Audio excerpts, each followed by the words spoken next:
Wonderful. Yeah, thanks again, Halima, for introducing me. What I would just like to do is start off by discussing what we're going to be covering in this webinar today. So I really want to introduce the topic of neurodiversity and give some key facts and statistics about it. I'd like to discuss the different stages of the recruitment process and how you can navigate this. Review some of the common associated challenges and strengths with different neurodivergent conditions. Review what employers and colleagues can do to better support their neurodivergent colleagues. And also look at some case studies of some really great neuro-inclusive practice. So just a little bit more about myself. So I'm the founder and director of a company called Neurodiversity Specialists. And I set up this company really to do two different things. Firstly, I wanted to really support adults within the workplace that have neurodivergent conditions and support them to be able to work at their best. So helping them gain more control over their challenges, allow them to work at their best and really tap into their strengths and their skills. The other reason I set up the company was to educate employers about the benefits of neurodiversity and the benefits of employing people and having people within your teams that have neurodivergent conditions, such as dyslexia, autism, for example. I'm also a British Dyslexia Association qualified workplace needs assessor. And I've conducted well over 1,000 different workplace needs assessments now for individuals that have different neurodivergent conditions. So although I've done my qualification through the British Dyslexia Association, I've actually helped people with lots of different neurodivergent conditions, including dyspraxia, ADHD. And I'm really, really passionate about helping neurodivergent people and inclusive organizations to develop. So I've already started using some terminology, so I thought a good place to start would be to just define what neurodiversity is. So one definition of neurodiversity is that it's the idea that cognitive conditions such as autism, dyslexia, they're actually just natural variations in the way that people think and process information. And then maybe a slightly different take on neurodiversity, but a definition that's being used now by some organizations is that it's a type of organizational diversity and inclusion that's really seeking to embrace and maximize the talent of these people who think and process information differently. And it's great to see a real positive movement towards this. So just some other terminology that I might refer to during my slides. When I'm talking about somebody being neurodivergent, we're talking about individuals that have a learning or processing difference, such as dyslexia, dyspraxia. And if we're talking about something being neurodiverse, we're actually referring to all of us when we talk about this. So a neurodiverse workforce, for example, includes those with and without neurodivergent conditions. And we know that neurodiverse teams very often tend to be more productive, more creative, more efficient. There's real value to having neurodiversity within teams. So a little bit more about neurodivergent conditions. There are 7 neurodivergent conditions that we know tend to co-occur with each other.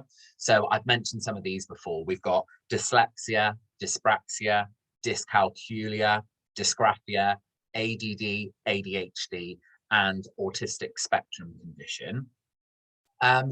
Now, all of these different neurodivergent conditions have their own associated challenges and strengths.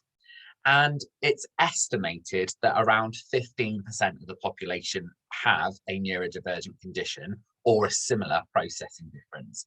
Now, I think we need to be careful of our interpretation of this because lots of individuals have never been formally diagnosed with a neurodivergent condition, and have never sought help for their challenges because they're unaware that they're neurodivergent. So that percentage of 15%, I think we need to be careful how we interpret that. And it's actually my opinion that we probably have more than 15% of the population that are neurodivergent because of those facts that people aren't necessarily diagnosed and don't recognize that they have a neurodivergent condition. So I'm going to move on now to talk about being a neurodivergent applicant and someone who is neurodivergent going through the recruitment process. So Inclusive Recruiting, who have kindly put on this webinar today, they can help you in looking for work and helping you to pair up with employers that they know are neuro-inclusive. There's also some networks out there that you can join, the Business Disability Network, for example, where you can make contacts and connections that would be able to tell you about positions and opportunities with neuro-inclusive employers. And also, I think it's quite important that when you are looking to do some research on that company and see what they're doing around neuro-inclusion. So do they have a neurodiversity network set up, for example? Is it very clear on their web pages how they support neurodivergent members of staff? Something else that you can do is check whether the company is disability confident. I've got an image here of the logo. So that's one of the markers and one of the checks. Now, some of you might be thinking, well, I'm neurodivergent, but I don't class myself as being disabled or having a disability. And I myself am dyslexic and I wouldn't consider myself to have a disability. However, the Equality Act 2010 does define neurodivergent conditions as a disability. And those of us with a neurodivergent condition are protected the same as physical disabilities. The other thing is, again, checking what information is this company putting on their website, what information are they putting in their blogs or on their news page about neurodiversity. This will help you get a sense of how neuro-inclusive they actually are. So in terms of who can help you, there are recruitment agencies like Inclusive Recruiting that specialize in helping neurodivergent people. And there's also specialist career coaches. So one of the services that my company offer is career coaching for people who are neurodivergent. So really looking at this process, the recruitment process, from a neurodivergent perspective and thinking about some of the challenges that individuals can face in that process and helping them to overcome those or put in some strategies that will make things easier for them. In terms of making the job search process easier, don't be afraid to ask a potential employer about alternative ways of applying for a position. So when I'm working with employers and we're talking about CVs, application forms, for some individuals, particularly if the job role isn't going to include a lot of written communication, maybe allowing those individuals to send a recorded video describing their work history instead of a CV would be something that is reasonable and actually very helpful to lots of people. The other thing about making the job search process easier for yourself, one of the things that I very often discuss when I'm coaching individuals is we talk about creating your ideal job description, which will allow you to narrow your search and help you focus. So really thinking about, okay, what type of work do I enjoy doing? What type of work would I like to have included in my job description? What type of salary am I looking for? Where will the job be located? Thinking of some of the logistical things. And actually, when you've created your own ideal job description, it can really help you narrow your search. So moving on to preparing for an interview. Again, do your research about the company, do your research about the team that you're potentially going to be joining, and have a look at what's the company's latest big news.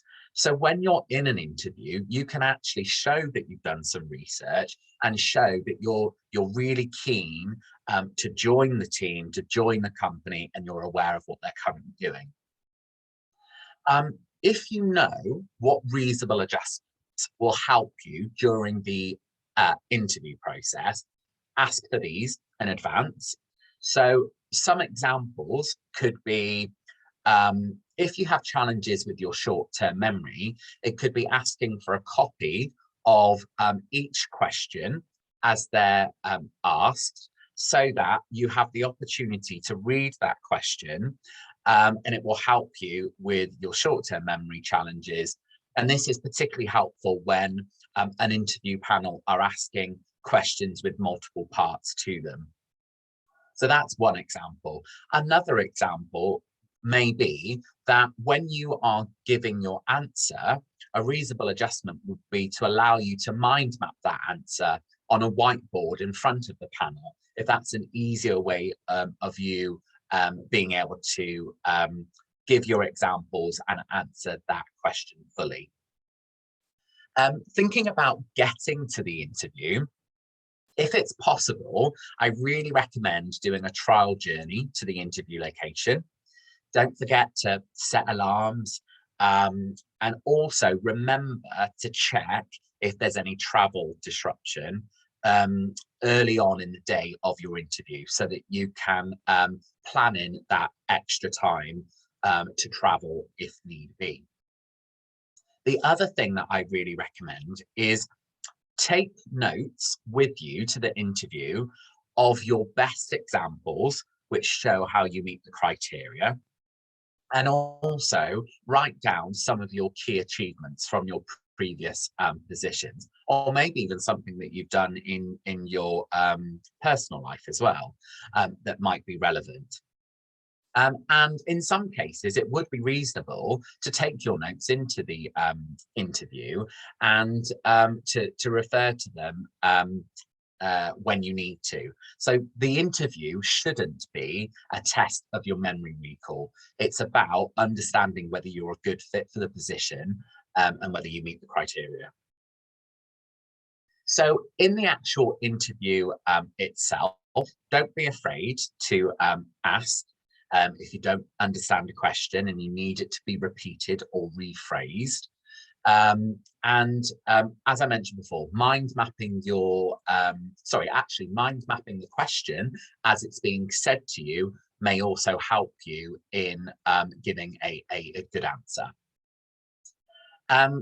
When you are answering, try to be concise where possible, and also take the time to think, what are my best examples if you need to. There is absolutely nothing wrong with taking a pause, trying to think about the question, trying to tap into your long-term memory and remember what is the best example to show that you're demonstrating the criteria.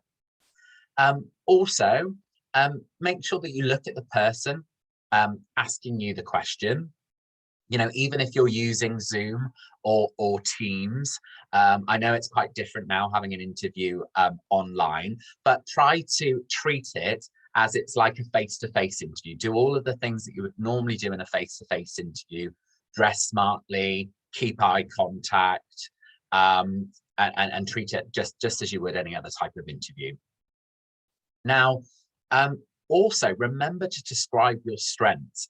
The fact that you process information differently or may process information differently will give you lots of strengths, such as problem solving, being creative, being innovative, and make sure that you do mention those.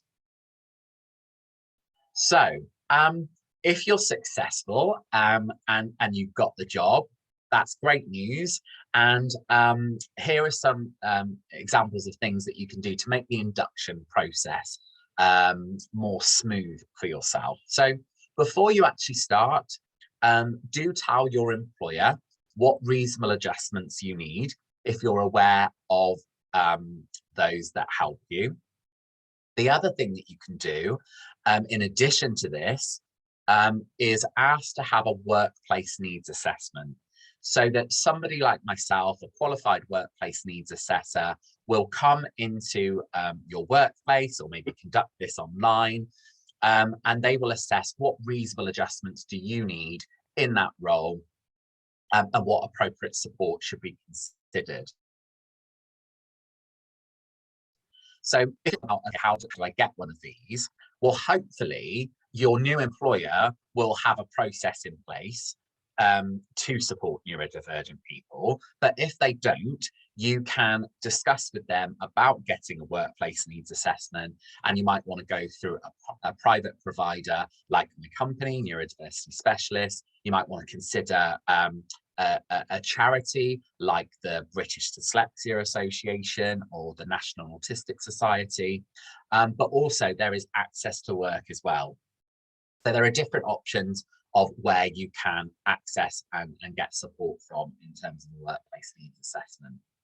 Another thing that I think is really useful is sitting down with your line manager when you're quite new into the role and talking through your job description, because I think this will help a lot of individuals visualize the role. And it also gives you an opportunity to check on anything that's unclear and get any further information that will help you. Another thing is, if it's not offered to you, do ask for a mentor or a buddy that can provide you with some support, be that friendly face that you can check things with, you know, and it might be easier to have that contact with the buddy or mentor than feeling like you're asking a lot of questions to your line manager. That relationship can sometimes be easier. So another thing to consider is, should I disclose or not that I've got a neurodivergent condition? And just to remind people, the Equality Act 2010 does consider neurodivergent conditions to be a disability because they do affect us on a day-to-day basis. And of course, the scale of people's challenges are different. For some individuals, their neurodivergent condition can significantly impact them. And the Equality Act 2010, it does prevent discrimination.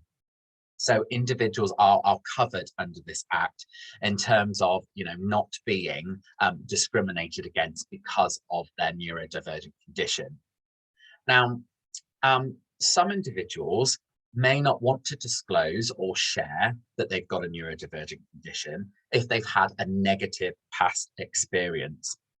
So going back to an earlier point, doing your research about the organization that you're applying to and that you're potentially wishing to join is really important, because I think you can get some reassurance if you know that employer, you know, really values neurodiversity. They have programs in place to support neurodivergent people, or a process of support. And I think that may give some people more confidence in disclosing or sharing. The other thing is, you know, telling your employer is a personal choice, but something that we do need to consider is that if you don't tell your employer, it's going to be difficult, or they won't know to put reasonable adjustments in place for you. So they won't be able to start a process of support if you haven't informed them. But again, you know, if you didn't want to have this conversation directly with your line manager, perhaps there may be a HR team or an equality and diversity team that you might want to have an initial chat with that can give you some reassurance about this. The other thing is framing the way that you disclose and share. So we talk about positive disclosure.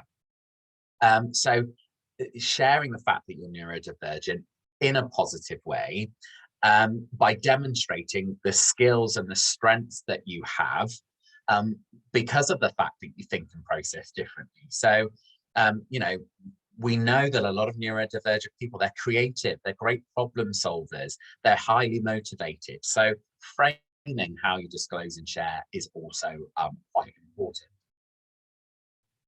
Now, some of you may have heard of the About Me passports or disability passports. I've included an image of it here and a link to a PDF download. Now, these passports are a really great way of you communicating what your preferences are in terms of communication. So you might be a neurodivergent individual that maybe has some challenges with reading comprehension, and your preferred way of communicating might be verbally. So those are some of the things that you could put in this passport. It also allows you to show what situations may make you feel anxious, so that the people that you're working with are aware of that, and this might be an easier way of informing them by giving them a copy of this passport. You can also list some of the support and reasonable adjustments that work for you, that help you, and this can be just a more comfortable way of discussing your challenges and what support you need, without maybe having to have that sort of face-to-face conversation. Of course, if you're happy to have the face-to-face conversation, that's great, and this can be something that can support that and remind others about what will help you.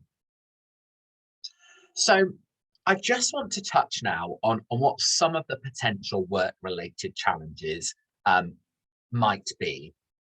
So some neurodivergent people, if they haven't had any appropriate work-based support before, and if they don't have good coping strategies in place because they've maybe not been exposed to those, some of the challenges can be things such as arriving to work and meetings late, difficulty presenting information concisely.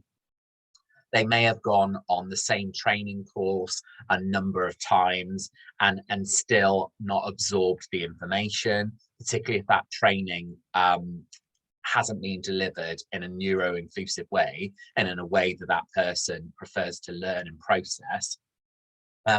They might have challenges taking accurate notes, for example. And of course, this can lead to the perception that the person is underperforming, or they may be underperforming in the role because of these challenges. So this just really highlights the reason why employers need to have a clear and appropriate process of support in place to help individuals that might be experiencing some of these challenges. So some other things to consider about challenges: every neurodivergent individual will have their own set of challenges that will affect them all differently. So we should never assume what challenges an individual may or may not have. So if we take dyslexia, for example, a lot of people that don't know much about dyslexia assume that it's mainly about reading and writing. And of course, there are a large number of dyslexic people that do have challenges with reading comprehension and with writing. But a very common challenge that a lot of dyslexic people have is challenges with their short-term memory. And maybe, employers and colleagues might not be aware of this. So it's really important that people don't assume what challenges someone has.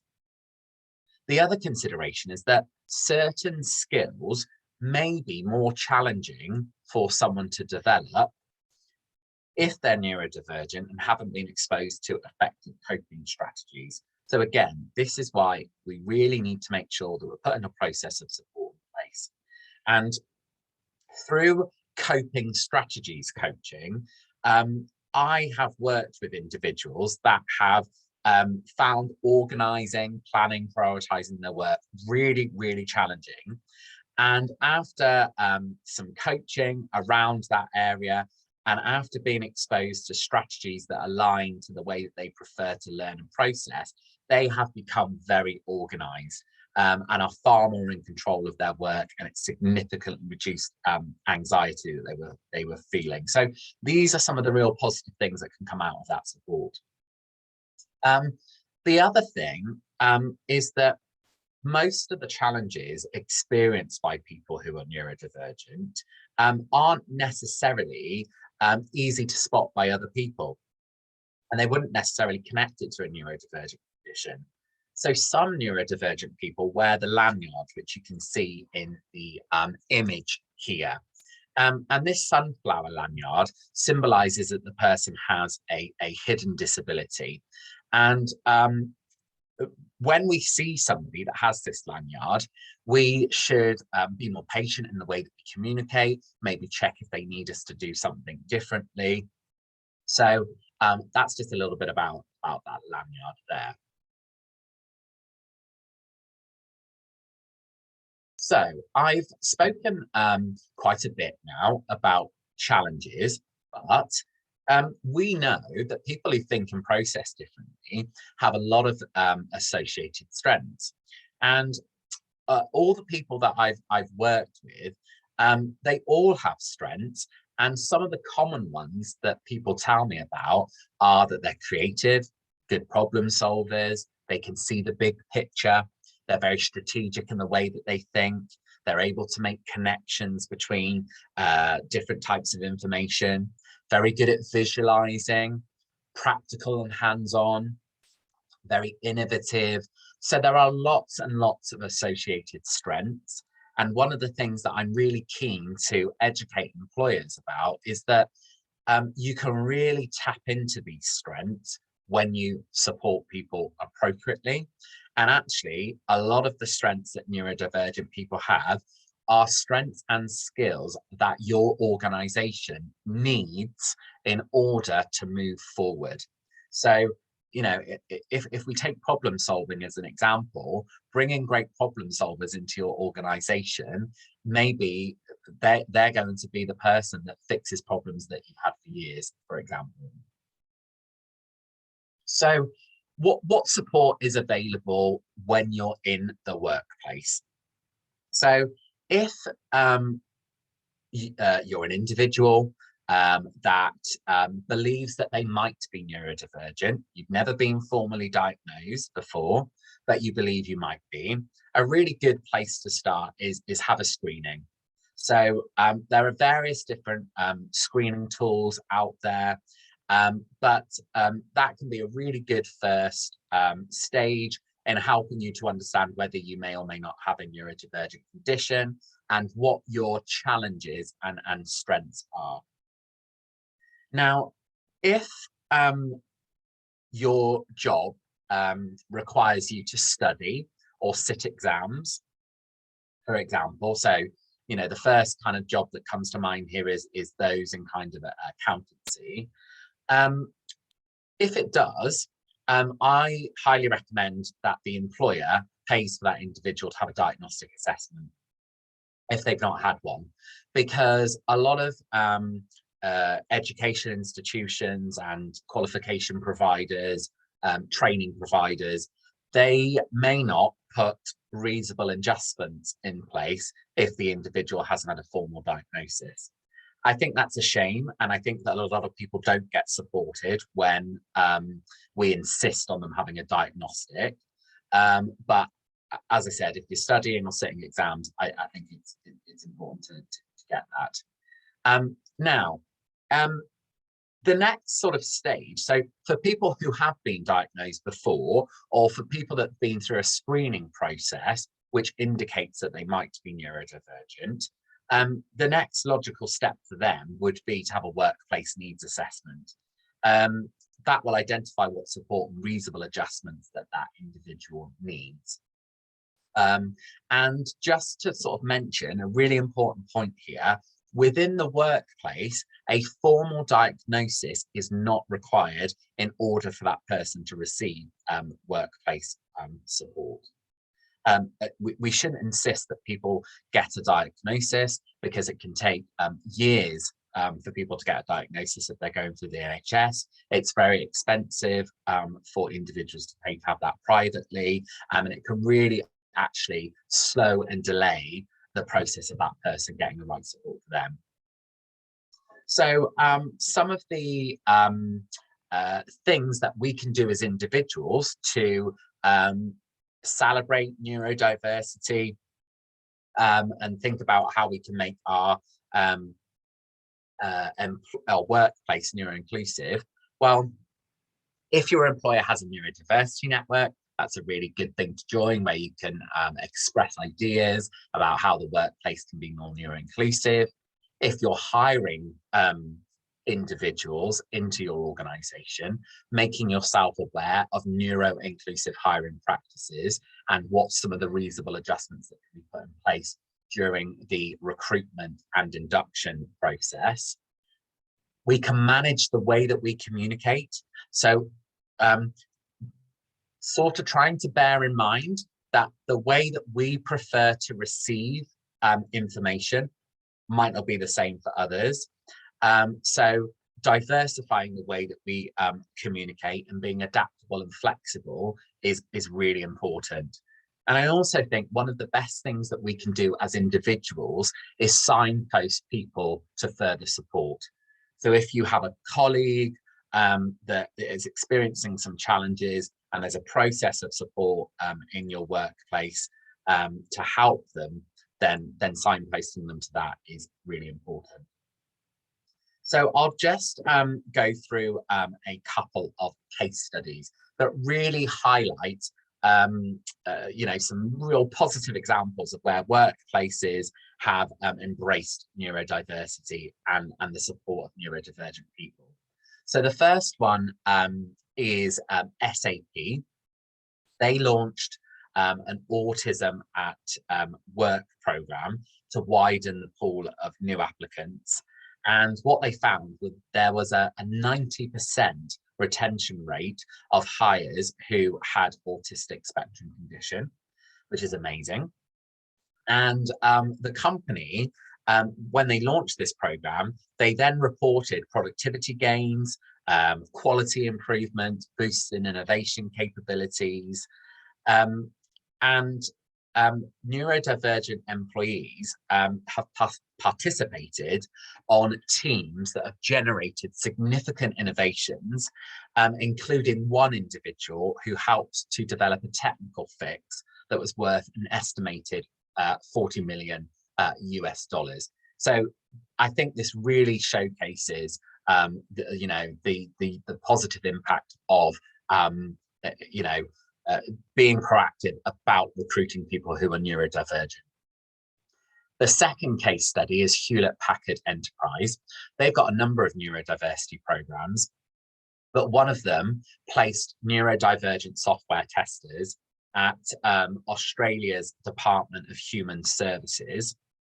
And preliminary results from this suggested that the organization's neurodiverse testing teams were 30% more productive than others.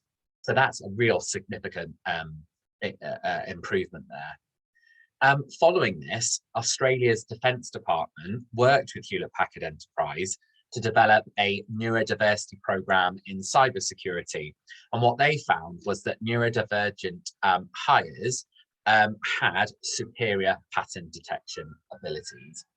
So those were just two case studies that I wanted to talk you through.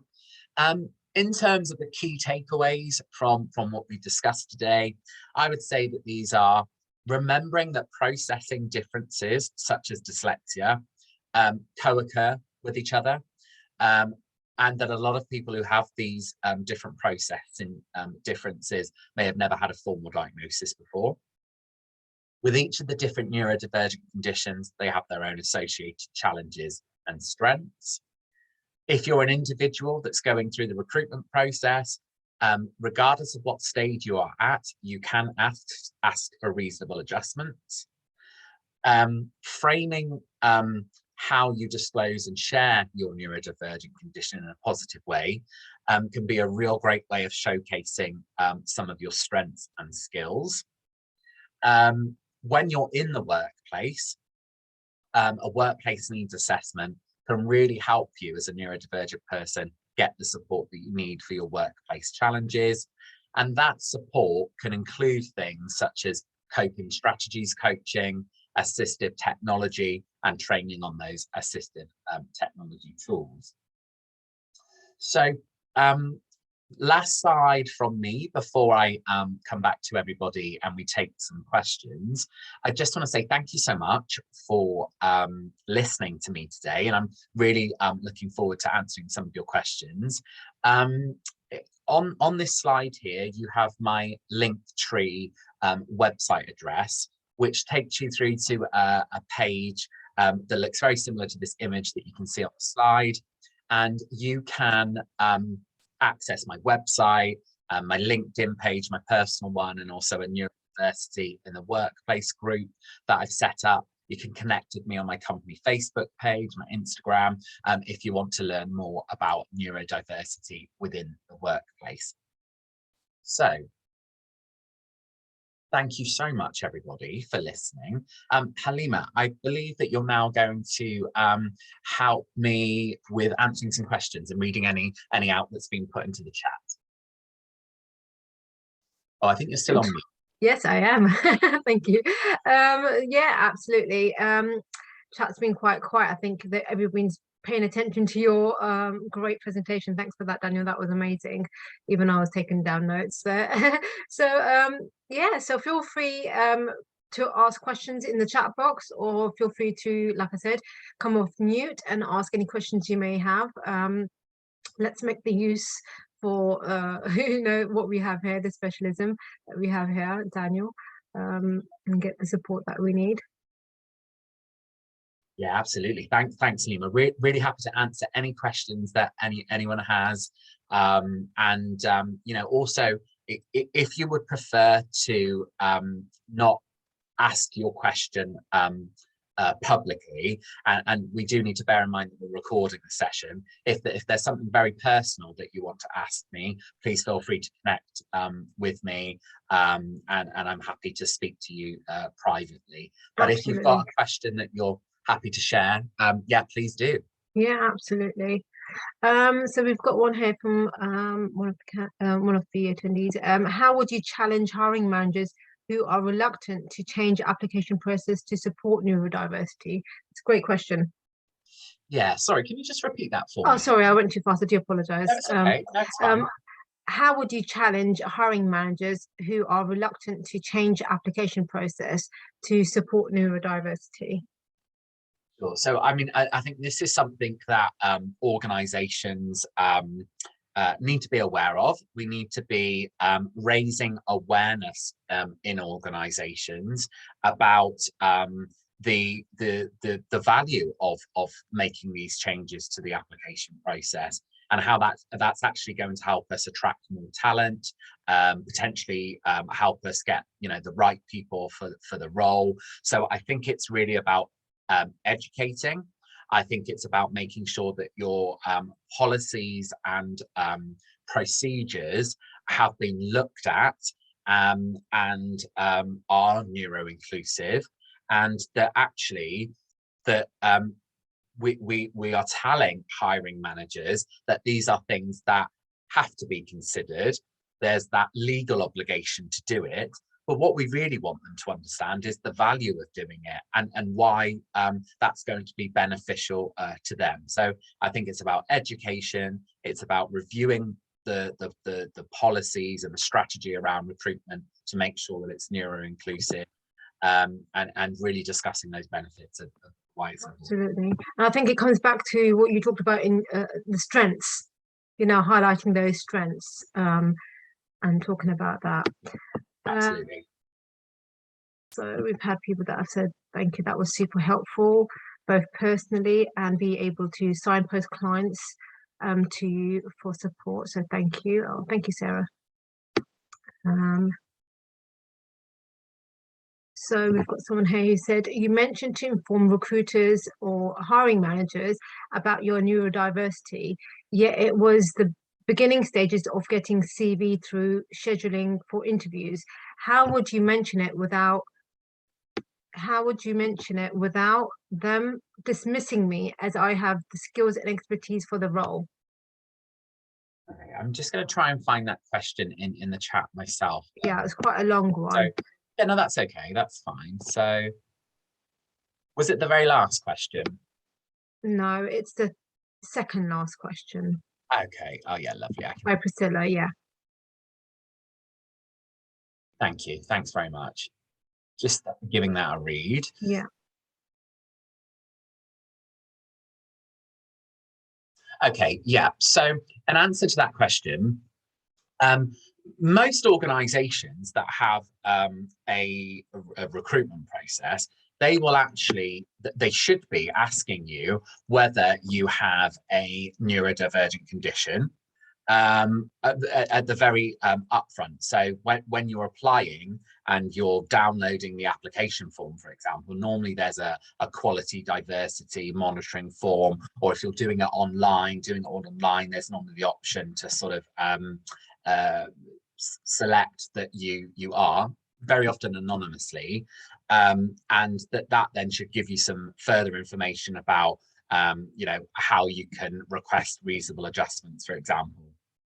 But if you are applying to a role and even in that initial stage of producing the application or producing the CV, that's something that's going to be really challenging for you. Contacting the employer. So normally there's the contact information of who you can speak to about the role, or normally they might have the HR contact details if they're managing that recruitment process. Speaking to that individual to mention, these are some of the challenges that I have. Are there alternative ways in which I can apply, such as doing a video CV? Having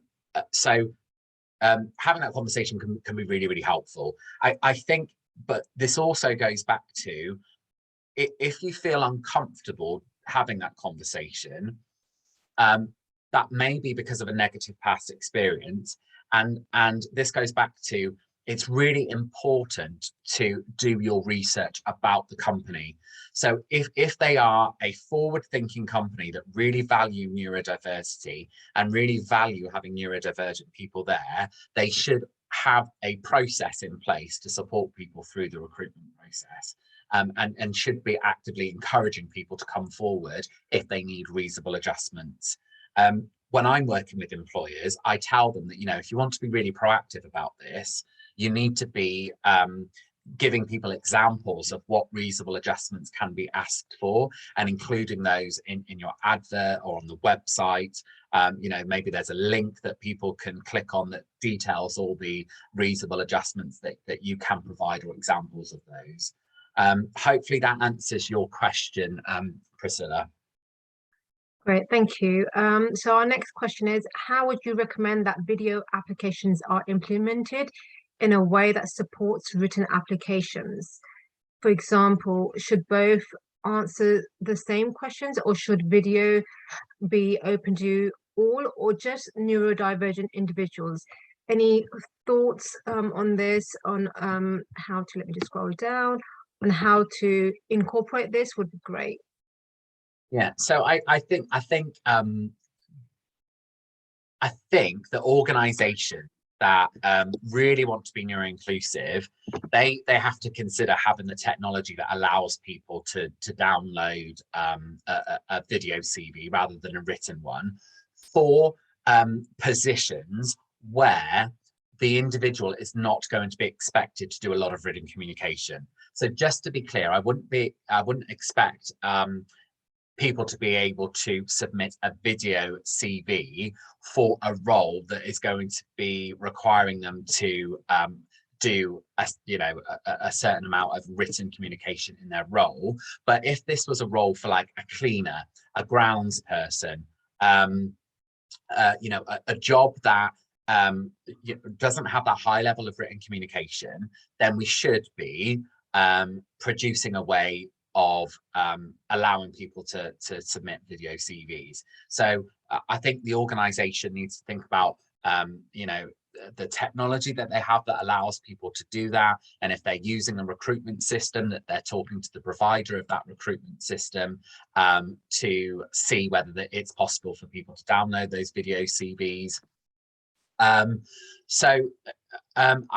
think it's for organizations really to go away, think about the technology that they're using, seeing if changes can be made to that technology, and maybe ultimately thinking about changing the recruitment system that they use to allow more flexibility. Oh, great, thank you. And we've got another one here, more of a comment than a question. Thank you, Daniel, for clarifying the difference between the terms neurodiverse and neurodivergent. I know I have been getting this wrong in the past, but we'll try to use the appropriate one from now on. I smile because yes, I agree. Yes, so it's definitely been an informative and learning opportunity for myself as well. And we've got another comment here from Vivian. Thanks, Daniel. That is really useful as I get to speak to as I get ready to speak to our recruitment providers. So yeah, that was following the question that you just answered. Any more questions? Any more comments? Any more questions? Always happy to help. We've got some time here, so as Daniel mentioned, if you don't feel comfortable, that's absolutely fine. You can email me and I can pass them on, or you can connect with Daniel on LinkedIn or the various kind of options he's given. And we will share the slides as well, so you can see how to get to his page, etc. And we will share this recorded video as well. So we'll just wait a couple of minutes. Oh, one more from Vivian. Yeah, that's absolutely fine. Should workplace assessments always be done externally for neurodivergent individuals?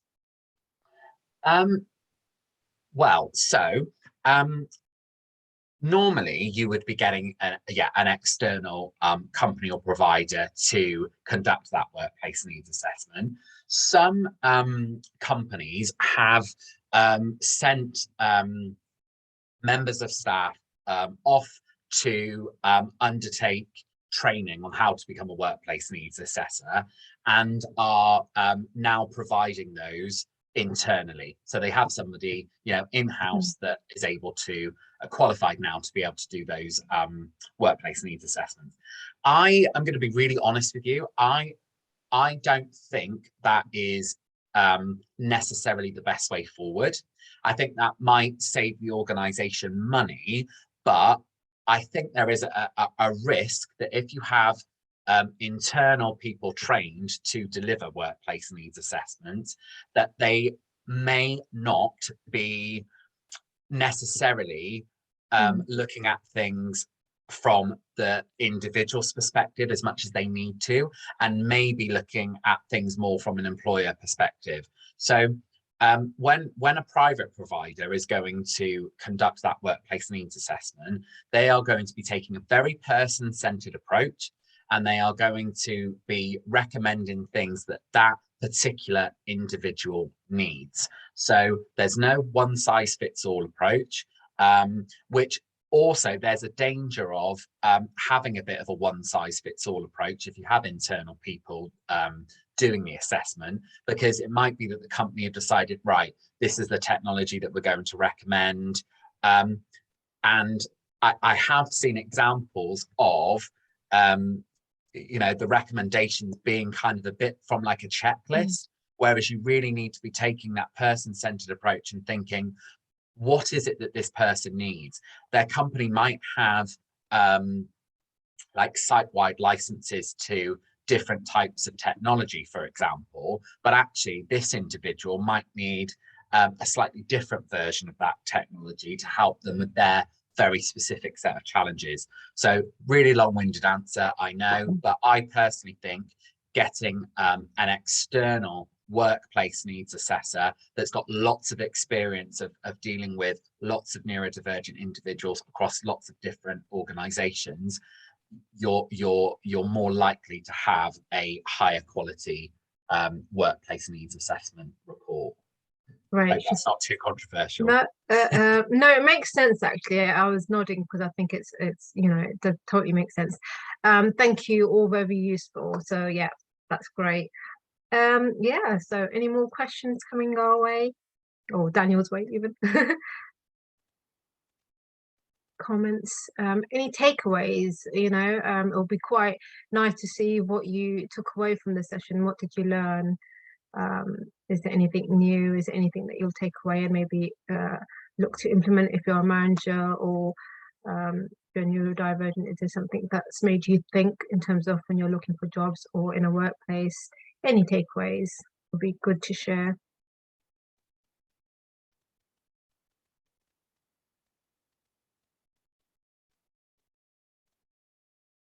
One of the things, Halima, while people are thinking about Yeah, that, sure.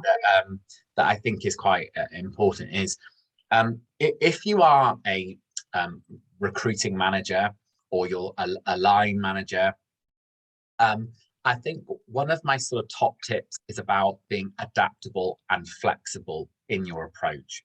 So realizing that, people will have a different way of thinking and processing, a different way of learning. So being open to do things differently, Mhm. being open to diversifying the way that you do things.